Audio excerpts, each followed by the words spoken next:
Previously on the Unlimited podcast. Hello, my name is ChatGPT. Today we're talking with Jordan Jacobs, managing partner and co-founder of Radical Ventures, one of the leading AI-focused venture capital firms in the world. A couple of things led to us deciding we could sell the company and build the world's leading AI investor. We really truly believe that AI is going to be the most impactful technology in the future of the world. What is artificial intelligence? The very basic conception is just a machine that thinks for itself. You don't tell it what to do, you just tell it what you want it. AI will add 15 trillion net new to the economy by the end of this decade, globally. I don't think we'll have to worry about machines taking over the world. I mean, you can always just pull the plug out of the wall. Right. I've seen Terminator too many times. Maybe I'm a little nervous. It's not like AI can predict stock market trends better than a crystal ball. Or can it?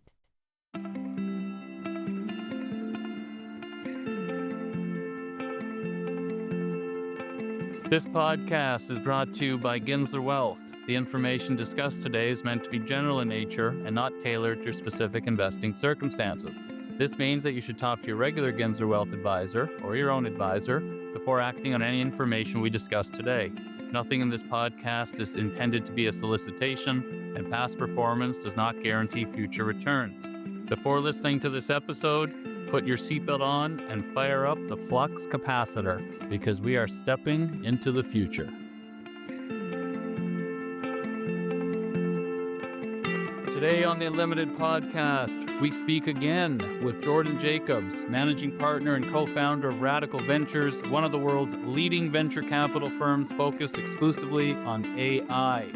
Today we talk about the most important AI developments in the last 2 years, AI's impact on jobs, economics, and society, and Jordan's bold predictions for 2027. Let's go!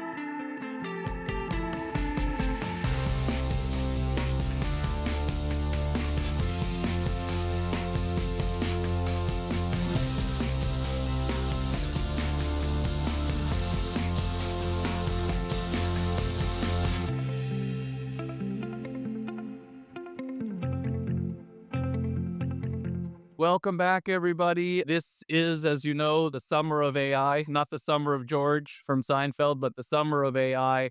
And you heard at the intro, the recap from my last discussion with my guest today. This is the epicenter of this summer of AI discussion with the gentleman who's at the epicenter of the AI revolution, as far as I believe.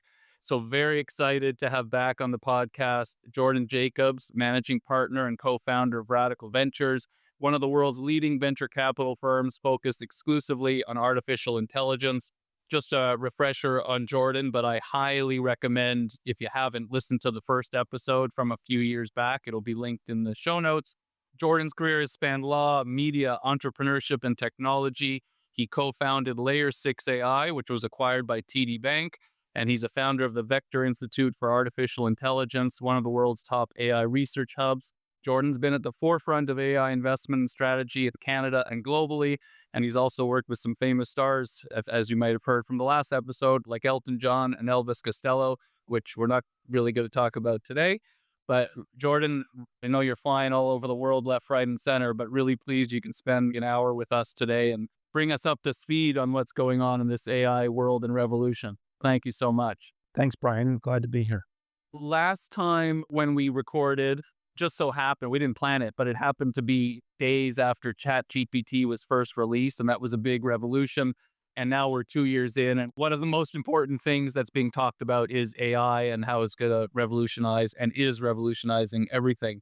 A quick recap for those who may not want to go back and listen to the first one. What is AI in 30 seconds? And then we'll pass by that and just dive into what's happened over the last number of years. Modern AI, you could just think of basically as software that allows machines to understand the world around them. It's starting, the thing that we've seen the most simple example of is ChatGPT. It has been trained on lots of the writing out there in the world and now other data modalities. And so when you go and ask it a question, it's able to predict the right answer, or effectively a very good answer for whatever the question is. The reason it's called artificial intelligence is it's designed to mimic the way the brain works. Take in information, learn from examples, and then be able to output something to take an action or answer a question when asked. That kind of was the idea of that, and the way that it has worked has evolved over the last 70 years since the first ideas of this in the 40s and 50s. What is developed is this neural net based system, which was largely advocated by a professor from University of Toronto, Jeffrey Hinton, his students, and some others out there. And he started advocating for this when he was doing his PhD in 1972. This is the methodology of AI that has now taken hold, that is transforming everything. The most recent breakthrough that is powering generative AI was based on a paper that came out of Google in 2017 called Attention is All You Need, which was the invention of the transformer, which is a particular architecture of neural nets that enabled them to scale up in an enormous way. So the reason that something like ChatGPT is so good at answering any question, write me a poem about my parakeet in the voice of Winston Churchill, or write me a dinosaur essay for fourth grade science, or summarize my sales reports, or anything else, is because this architecture enables it to read enormous amounts of data, basically the internet, and a lot of what has been produced by humans in writing. And then again, other data modalities, and then do these predictions really effectively and understand the linkages between words, between ideas, etc. So that's kind of how we've gotten to the ChatGPT moment, but it is advancing very quickly. So there's other things going on as well. That's a rudimentary explanation. Yeah, no, perfect. And you're leading into my next question, which is, the last time we spoke, ChatGPT had just come out, blew everybody away, it seems. But to me, it feels like 2 years plus in, ChatGPT has evolved and improved dramatically. And then again, you're at the forefront of seeing how AI is developed and how it's improved rapidly, or new things have been introduced over the last couple of years. So what's happened over the last couple of years from day one? I just call it ChatGPT, but I know it's much broader than that, to where we are today. What are you seeing that AI is doing today that maybe it wasn't 2 years ago? And not to say the whole ending and conclusion right in the first 7 minutes here, but where's this going from your vantage point? I think we can think of ChatGPT as kind of a first tip of the iceberg for the average person to experience what AI is. There are other examples that have had widespread adoption, but people didn't think of it as AI. So, for example, Waze. Everyone who remembers driving and having to pull out a map to get from point A to point B in the city, and then guesstimate how much time you should take depending on what time of day in traffic, and then being wrong. You're early, you're late, you're annoyed, you're frantic, rushing into a meeting late. Waze comes along, basically it navigates you point A to point B, the best possible route, and it gets the estimate right within a minute or two. It feels like magic when it starts. People didn't realize the AI that's underneath it. Of course, humans are very fast to adopt new technologies and become comfortable with them and then forget how amazing they are. So I think now we're at the point where you use Waze and it estimates incorrectly by a minute, and you get there and you're just annoyed at this thing. That is frankly a piece of magic in your hands that's free. I would say that these things come along, they feel like they're magic. ChatGPT is a similar example. It was the fastest adoption curve of an app ever. And again, it's only 2.5 years old, or a little more than 2.5 years old. So it's pretty recent. What has happened since then is, number one, a very, very broad adoption curve in businesses. And we can talk a little bit more about that and what it's looked like and what it means. So there's just kind of the application of this stuff into business and the transformation of business and ultimately to our personal lives. And then second, there's been advances in research as well that have enabled other things to happen. So this is advancing very, very, very fast. ChatGPT basically spurred a spending war on behalf of many of the big companies, the hyperscalers, who you've seen say they're going to spend many tens of billions into hundreds of billions of dollars to upgrade their chips. One of the biggest beneficiaries has been NVIDIA. So you've seen the NVIDIA stock price cross 4 trillion, as a valuation of the company overall. I mean, that is on the back of this AI revolution, this kind of infrastructure upgrade to support all the applications of AI that everyone believes will be adopted over the next few years. So that has all been in the last 2.5 years. I would say the moment we're at now is maybe the moment that will be the most interesting when we look back 50 years from now or 100 years from now. We're at a moment that my friend Feifei Li, who's a professor at Stanford and founder of a company called World Labs, which does foundation models for 3D imaging and video, she's described this moment as the new enlightenment. So if you think of the enlightenment as the dissemination of science, this is the dissemination of intelligence. And I kind of resisted that idea or that nomenclature for this for a while, but I now think she's right. And the reason for that is we're at a moment where if you just take business, the average person sitting in front of a computer is a white collar worker for their job. I would say probably less than 5%, maybe less than 1% of them are using an AI agent to assist them in their work today. If we do this podcast in 2 years, I bet in the Western world, it's over 90%, maybe over 95%. That would be the most profound shift in our economies and in society in the way that we work and since the Industrial Revolution. And it's going to happen in 2 years. We're at the very precipice of a tidal wave moment in the way that people do work that I don't think people are fully aware of. And I don't think people are aware of the profound impact this will have on productivity gains, on economic gains, on the implications for the way that we do hiring and apprenticeship with our young people as they come into the workforce. There's going to be a big, big, big impact supplementing work and then ultimately potentially replacing it. So there's a lot that will go on over the next couple of years. And the impacts, I think, will be felt for a very long time. Wow. I want to dive into a few of those items. Number one, though, 2 years ago, we're talking Chat GPT and you can type in and do me a poem and all that sort of stuff. And now there's this new phrase, agentic AI, agents. And you've just made a pretty bold statement about how many of these AI agents, I guess, are going to be used around the world by businesses. Can you explain what that is? What's an AI agent? What does it do? What are people using them, however you describe it today? And then how do you see that evolving in the future? And of course, feel free at any time also refer back to whether it's a radical company or any companies that you think, because I always love to give folks examples of the real life of what companies and people are doing. You could think of the agent in a couple different ways. The simplest way to think of it is it's a coworker that works alongside you that can help you do your job better.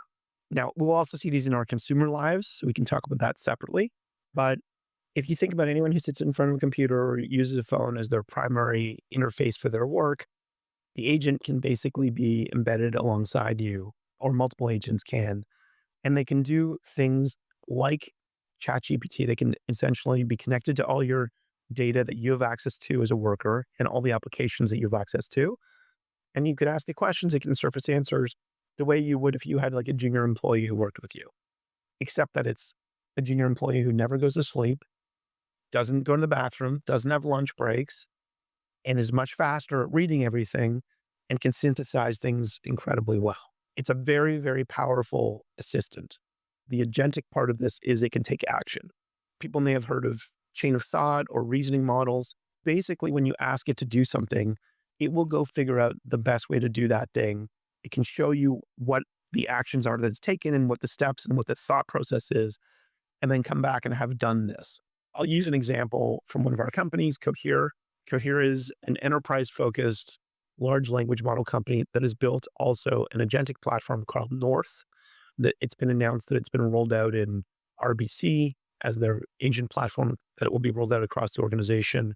Bell Canada just announced it, but it's been deployed around the world. So most of the customers are global, not in Canada, but the biggest company in Canada is RBC and one of the biggest in Bell also customers. If you're RBC, for example, or we'll just use a bank generally, you can connect it to all the data sources and all the applications in each business unit of the bank. So in HR, in investment banking, in legal, in retail banking, in insurance, in wealth management.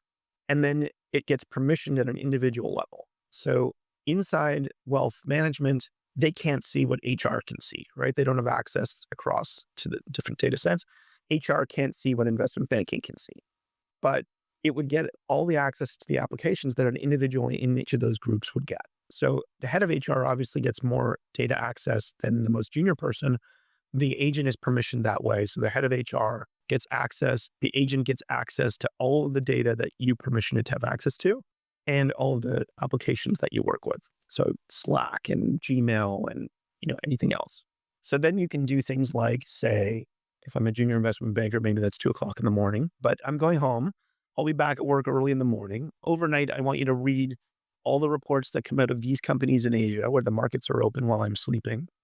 And I want you to summarize all of these specific things. and I want you to distill it into a pie chart. And if any of XYZ happens, I want you to draft an email to the head of IR or to the CEO or internally that I will review when I get in. So that's happened effectively overnight. That kind of thing, I think, will be routine. It is already. One of the founders of Cohere gave two examples to one of our LPs, which is a Fortune 25 company, last week. He said, I woke up this morning and I said to the agent, I've got this meeting at XYZ company. Tell me about it. So I went and looked at his calendar, all the people who were invited, their profiles on LinkedIn, and all of the materials that they have out on the internet, and came back and summarized, here's everyone who's in the meeting. Here are their career highlights. Here's the thing that each of them is most interested in as a technology area. And here's what you should focus on in the meeting. And then he had a bit of back and forth and distilled that down, which is obviously, you could think of it as a chief of staff that everyone gets access to, not just the senior people in a company that have a chief of staff. Secondly, it did something else that was really interesting, which he described, which is he runs the development of North, so the product development. And he said that he was detecting that there was some friction between the person who was running engineering and the person who was running as the product lead. And so he asked North, he asked the agent, is this real? And it went and looked at all the interactions that were available that he would have otherwise seen, like in Slack, meetings, etc. And it came back and said, yes, over the last 6 weeks, they've had a disagreement about the roadmap based on XYZ. And he said, well, how do we resolve this? And it said, well, the best way to resolve it is a meeting between 3 of us. Should I schedule that for 2 days from now when you're back in the office with them? And it did. So it was able to detect something that he had a sense of, but it was able to say, this is why the problem exists. This is the best way to get to a fast solution. Here's what the problem is, and here's the best solution. It is not just summarizing data. It is actually thinking, in quotes, but in the way that we would. What we've seen now is these things are adding 20 to 40% plus of productivity gains across the board, which is enormous. We've not seen that since the Industrial Revolution. So for white collar work, we're going to have this over the next few years, just an explosion of productivity gains that will result in a lot of cost savings, a lot of revenue growth, just a complete change inside organizations. There's the natural question that you would expect me to ask. Probably asked you this 2 years ago. So what does that mean now for jobs? You talk about this is sort of like for your assistant or your chief of staff in lieu of maybe a younger person out of school, or what does that mean for folks coming out of school, for jobs in general? Interested in your thoughts there. We've had this model since the Industrial Revolution of the way we train young people is through apprenticeship. In white collar work, certainly in law, in consulting, in accounting, in investment banking, in so many fields, private equity, on and on, we hire a lot of people at the junior level at a university or out of trade school, but whatever the education level is, and we kind of throw the grunt work at them, and they work a lot of hours, and that persists for years, but they learn the business in the process of that. And along the way, there's attrition. People leave or they're let go. Eventually, some of those people matriculate up to the top of the pyramid, and hopefully one of them becomes the CEO one day, maybe in 20, 25 years. The challenge is going to be the agents will get deployed, and on day one, they're way better at doing the job those people are hired for. It's going to take those people a couple of years to catch up to the knowledge level of an agent, and the agent is a fraction of the cost. So the first displacement that we're seeing is in coding. You've heard about Cursor and some of the other coding products that are out there that have grown from 0 to 700 million of revenue plus in 18 months or less. When we talk to our companies and other companies globally, whether it's in the Bay Area where we have an office, a lot of companies, or in New York or London or Toronto or wherever it happens to be, they're all using these coding assistants and getting huge, huge productivity gains. The way it was described to me by one of our company co-founders is we do pair programming.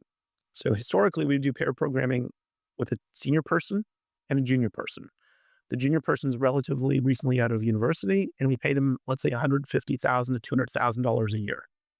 Well, now we do pair programming with a coding agent that we pay $40 a month. So The difference is someone who gets paid 150 to $200,000 a year versus someone that gets paid $500 a year, and they feel like does the job equally well. So what happens to all those people who just went to university for computer science? A field, by the way, which if you asked anyone 5 years ago, what's the safest field to get a job coming out of, most people would have said computer science. Now it's really at risk of displacement. We have to, I think, rethink what we're going to do with the productivity gains we get. Are we going to reinvest them in the business and still hire people who won't be as good at their job at the beginning? Or are we going to just return the money to shareholders or suck the money out of the business in some other way and not reinvest? This challenge, I think, is on the one hand, the younger people you're hiring are not as good as the agent. On the other hand, though, they are the most fluent with AI tools. Anyone who was in university or younger when ChatGPT came out is completely fluent with AI.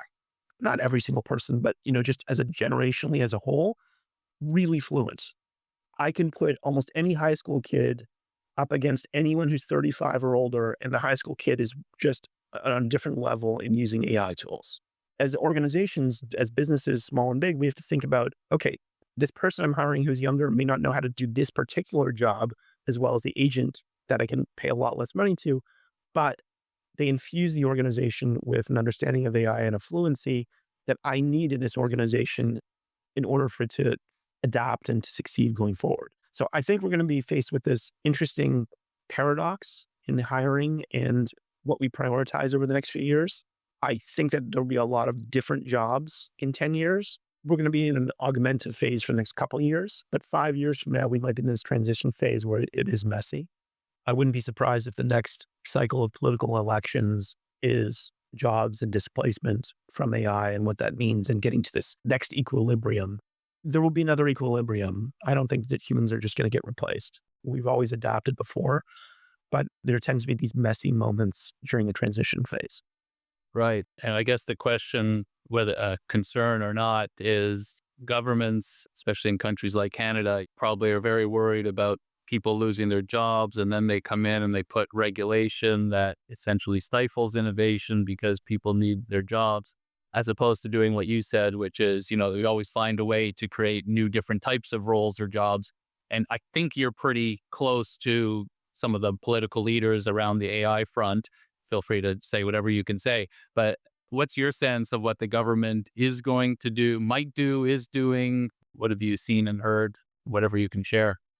I would say there's a spectrum. So in Europe, they've been the most aggressive in putting in regulation, a lot of it around data privacy protection. And I think that a lot of that is well intentioned. It tends to be the case that when you add a lot of regulatory layers, it does stifle innovation. And this talent is, and the capital that flows this talent is very mobile. You can very quickly shut down a geographic area of innovation by overcompensating on regulation.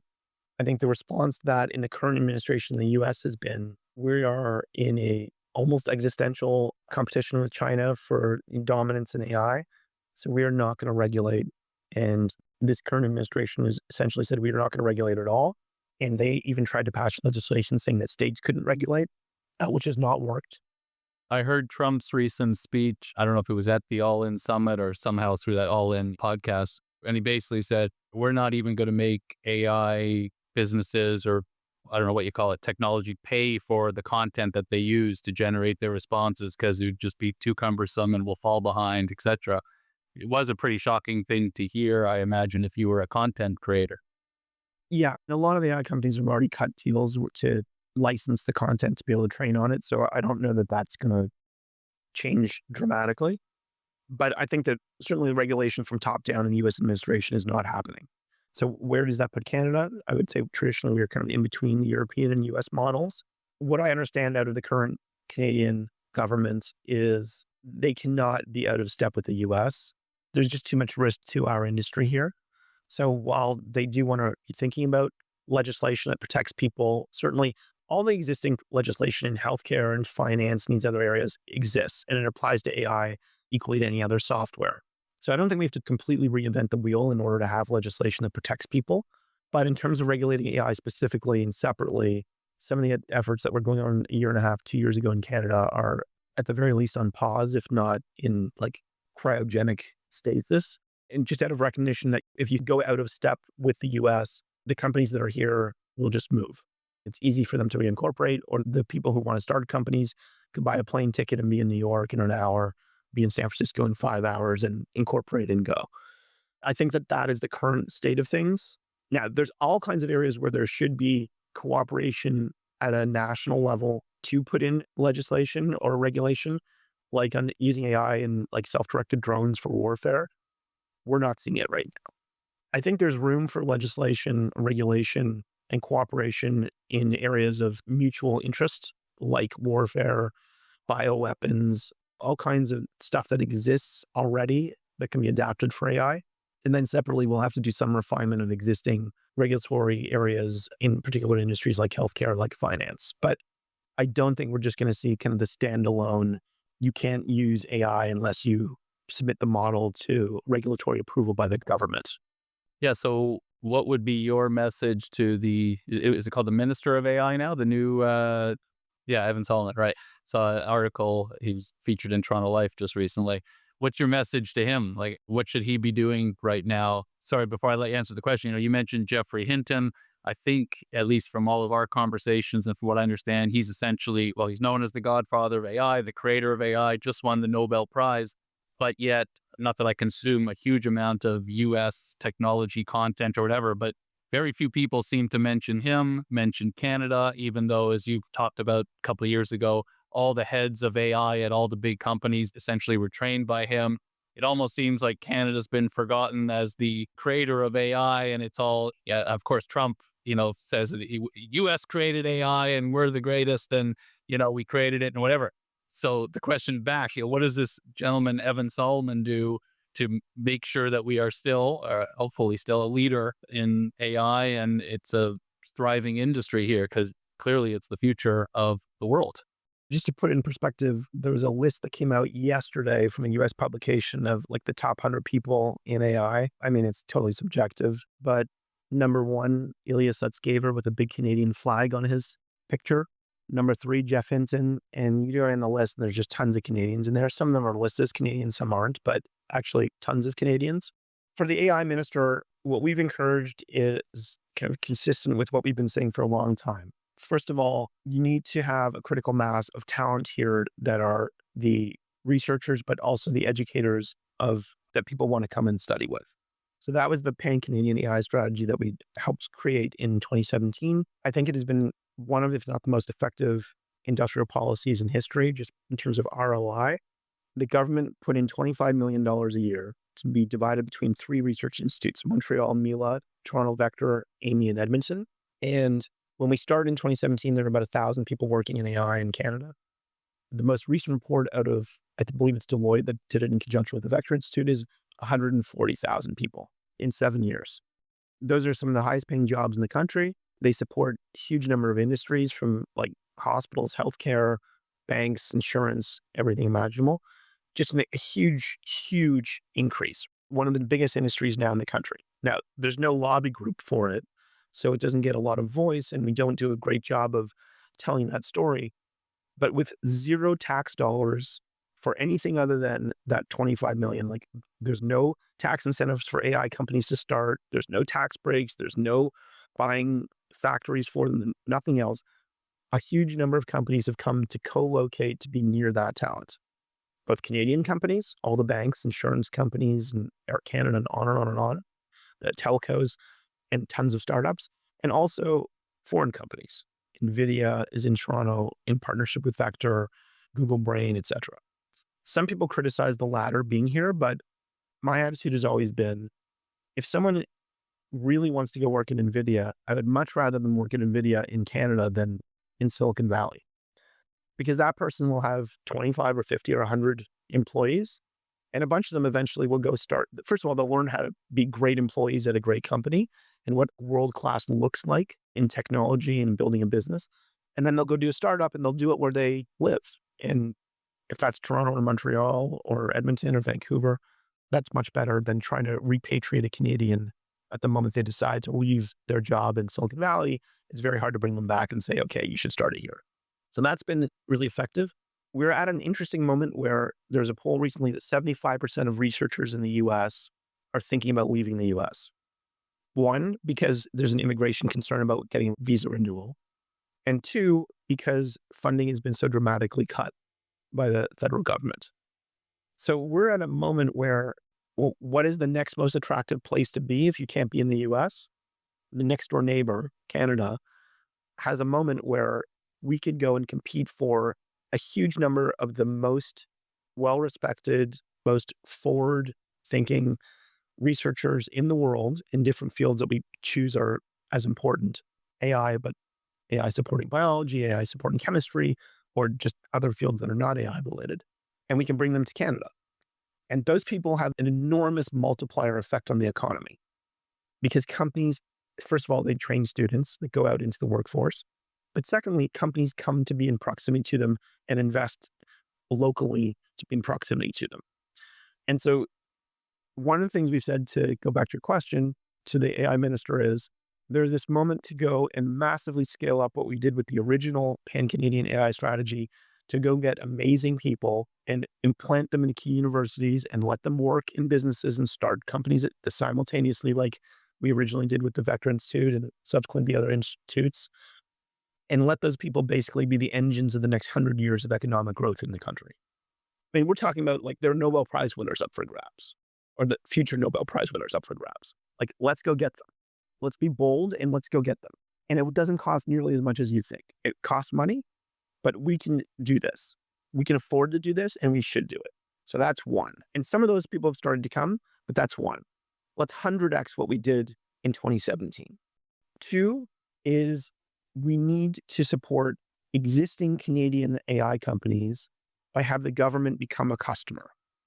I would much rather, and every founder, I was an AI founder, we invest in tons of AI founders. Everyone I know who's an AI founder would say, and software founder generally, I would way rather have the government be a customer of my company than give me a grant.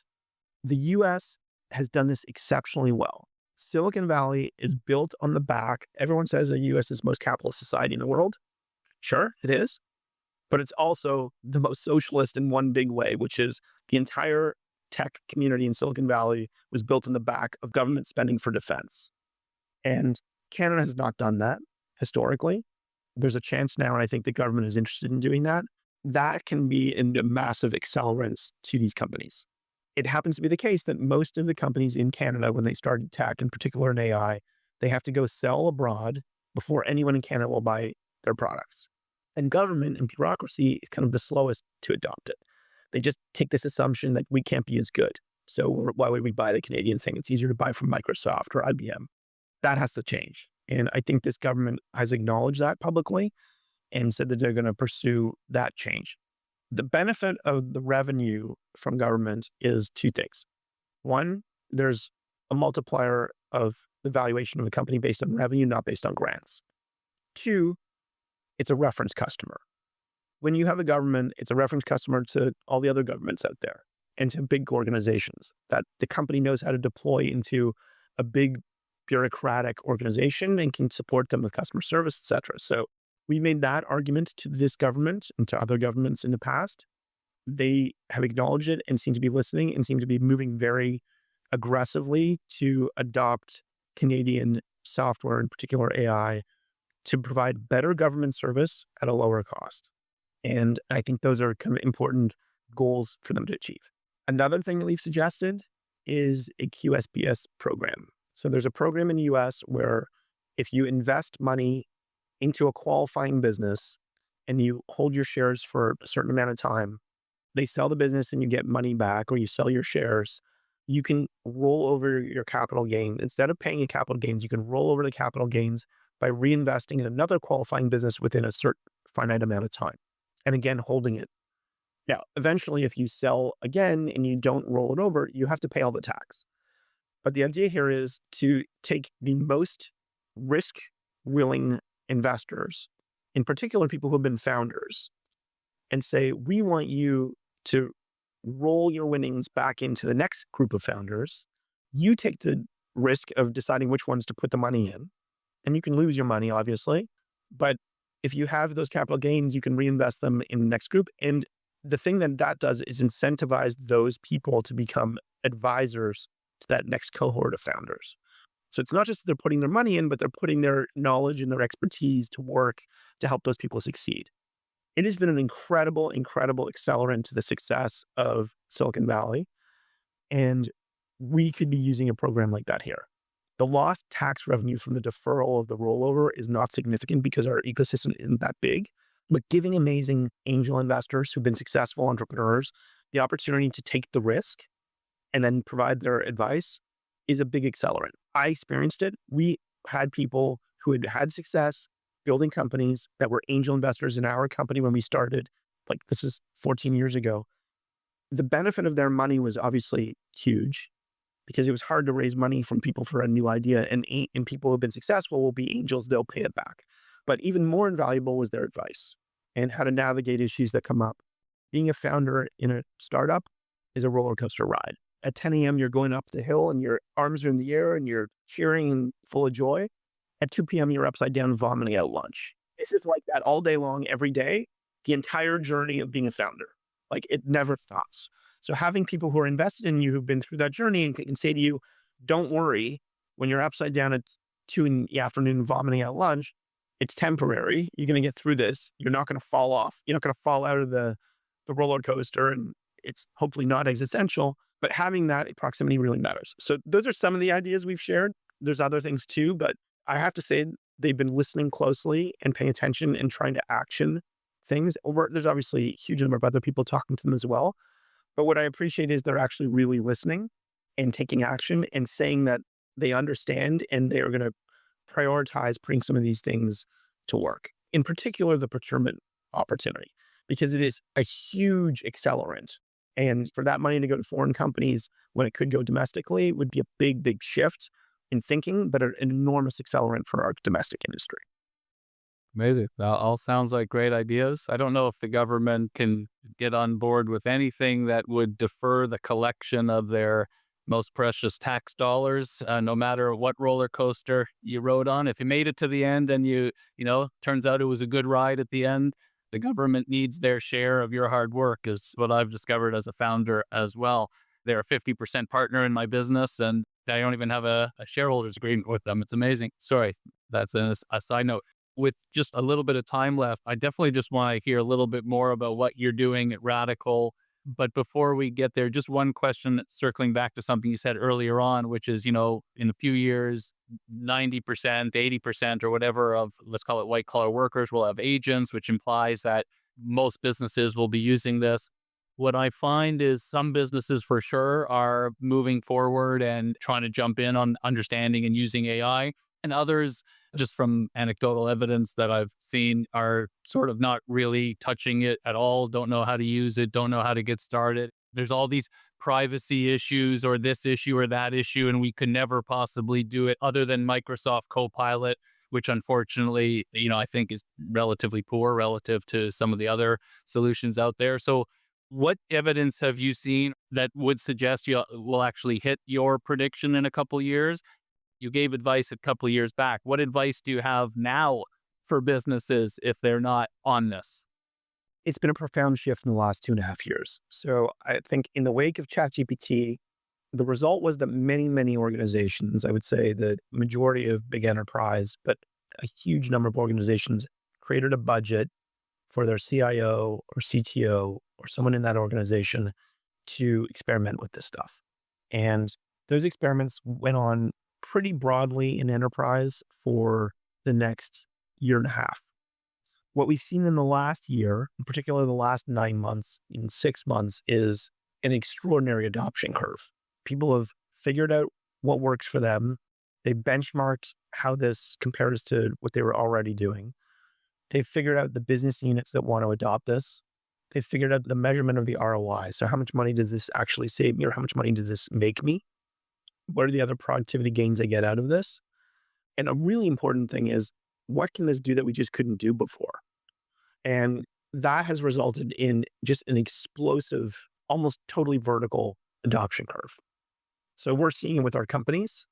The revenue growth is nothing anyone's ever seen before, and the speed of the revenue growth. I mean, we are seeing companies in our portfolio and outside that are growing, that can go from tens of millions of revenue at the beginning of the year to $1 billion of revenue at the end of the year. We've just never seen that in history before, in any technological paradigm shift.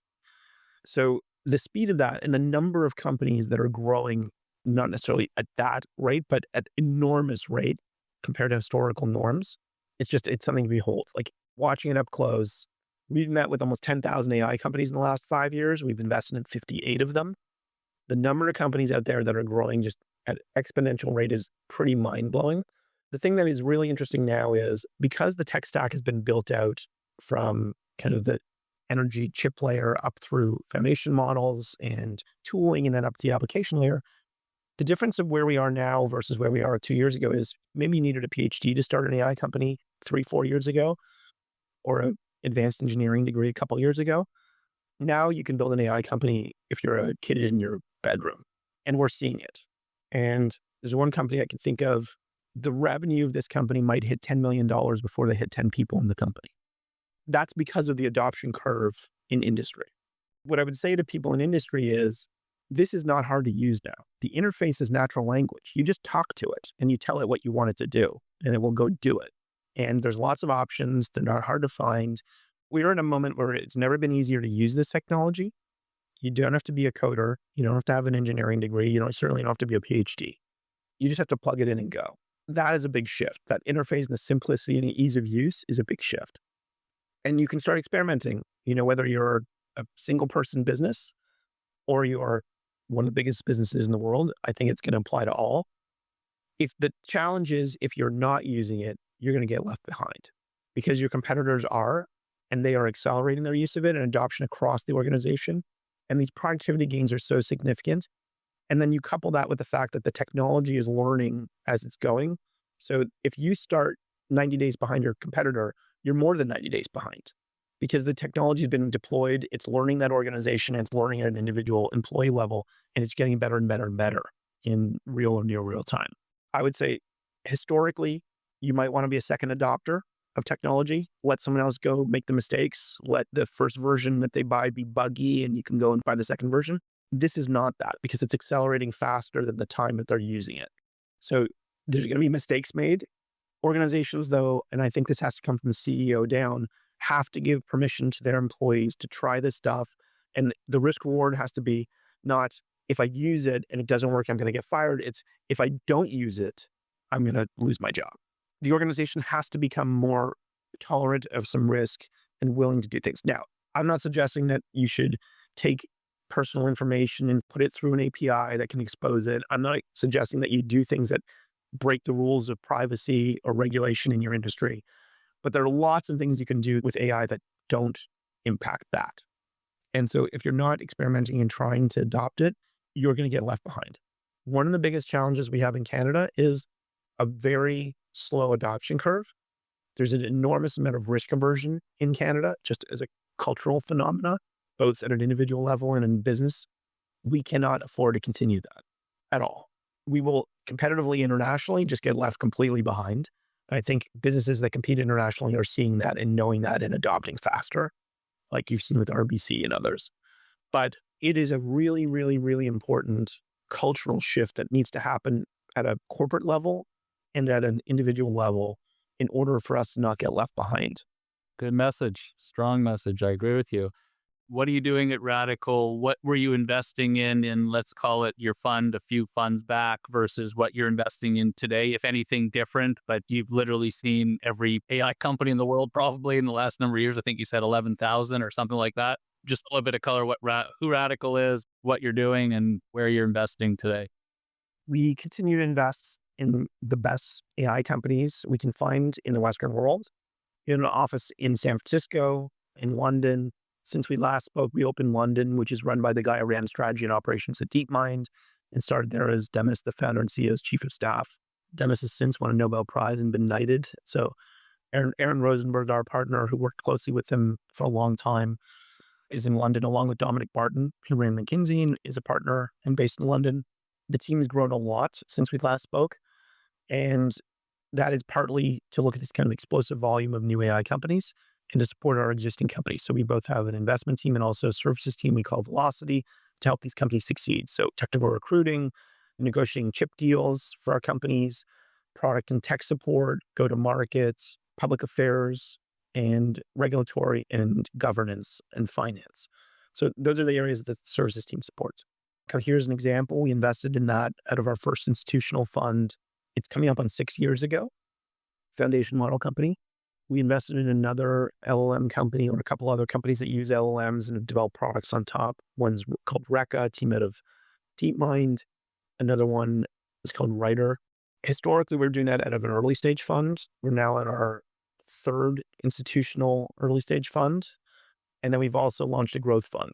So the early stage fund does pre-product market fit companies, the growth fund post-product market fit, but it allows us to kind of play across the life cycle of companies in the AI space. The kinds of companies we've invested in lately range from application layer. So there's a Toronto company called Ribbon that has created a voice agent that interviews candidates for jobs. So you could think of organizations that when they post a job, they get 1,000 or 5,000 applicants, or an organization that just posts huge numbers of jobs. And there's no way for the human HR department to triage all of that. And they certainly can't do it objectively because they divide it up and one person takes one group, one takes another. This AI agent, you can embed it in the job posting. Someone clicks on the link. They can schedule and do the interview whenever it's convenient for them. So if they're a shift worker and they can only do it at 3 o'clock in the morning, that's fine. They can do it in multiple languages. And the employer can tailor the AI to ask the right questions for that employer and that job description. What's fascinating is the AI reads the person's application. It understands much better the context. Often humans come to these meetings, they're rushed, they haven't done the homework. The AI's done the homework. What we've found is young people in particular would rather speak to an AI because they feel it's less judgmental and less biased. And so they're more open in their interviews. So this company has just seen incredible growth of global clients using it as a first top of funnel triage for job applicants, something that they couldn't do before. And that allows those people who are applying to get heard in a day instead of waiting for a month to hear back. That's an application layer company where they're not building the foundation models, but they're using an orchestration layer to maximize the value of different foundation models underneath.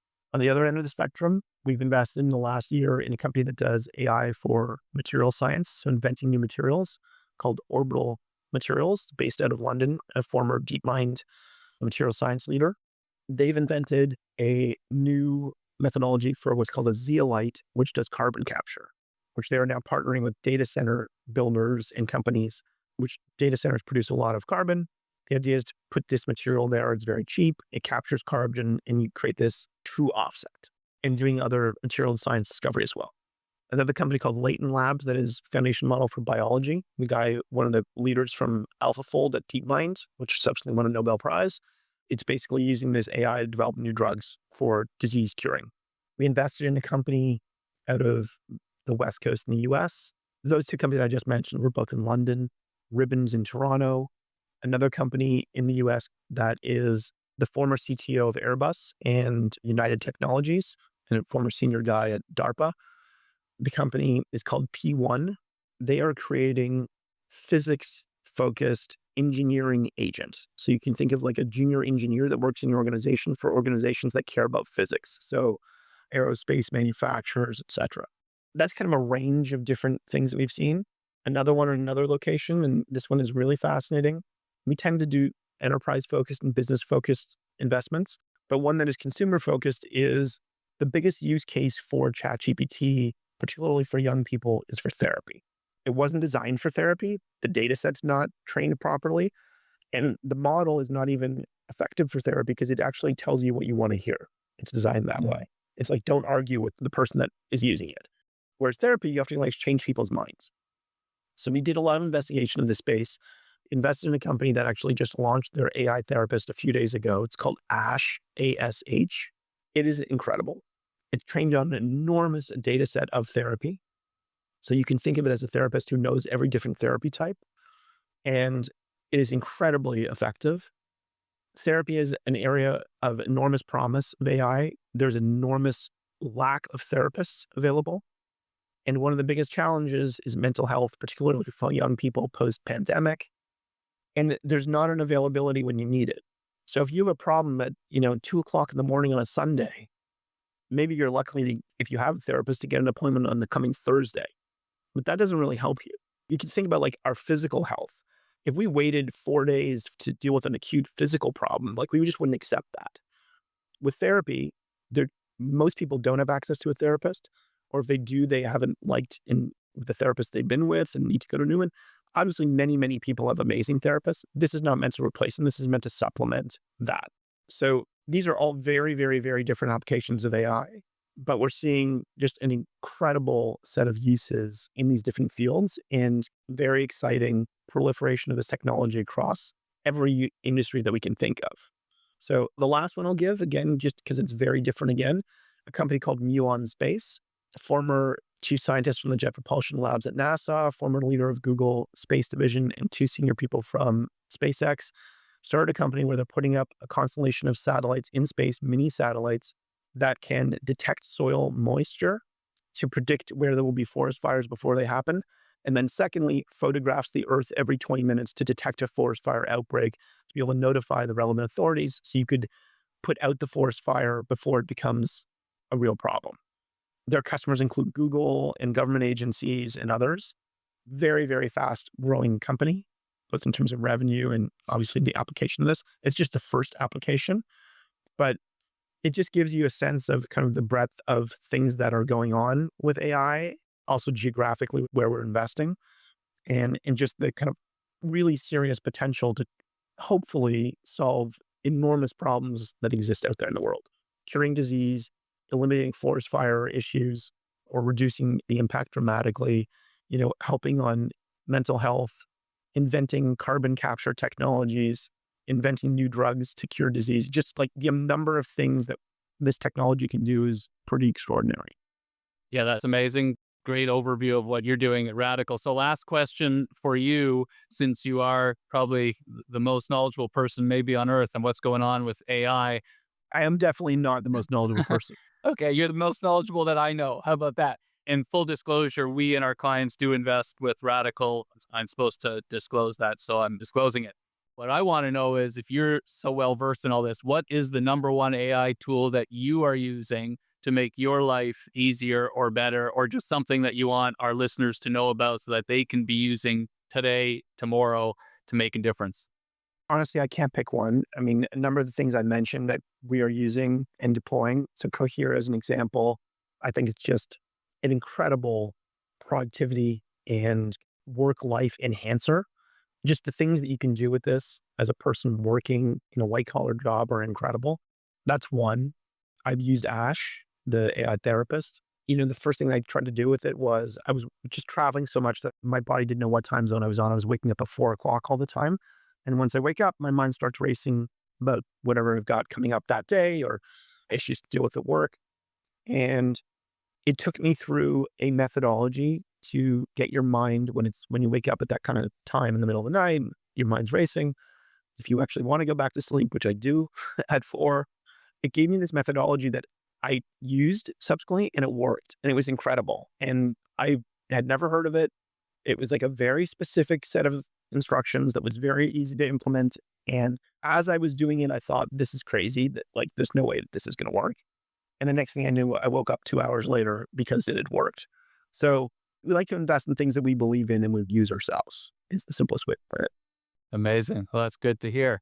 Okay, sir. Well, you made some predictions 2 years ago. We talked about them a little bit. You made some other predictions today. And I did think I hear you say, if we talk in 2 years, we'll see what happens. So I'm booking you for 2 years from now. You'll be the first three-peat on the podcast. Jordan, I know you're busy. I know you're flying all over the world. I sincerely appreciate your time. As always, you're very kind, and wish you continued success, because your success hopefully means success for some of our clients who invest where appropriate in venture capital. It's not everybody. It's obviously not for everybody. But thank you so much, and look forward to talking to you soon. Yeah, my pleasure. Thanks so much for having me. The Unlimited podcast is hosted and produced by Brian Ginsler and is edited and mixed by myself, David McMillan. This podcast is not to be taken as investment advice. If you like what you heard, don't forget to rate the podcast and follow us on social media at Ginsler Wealth. Thanks for listening, and see you next time.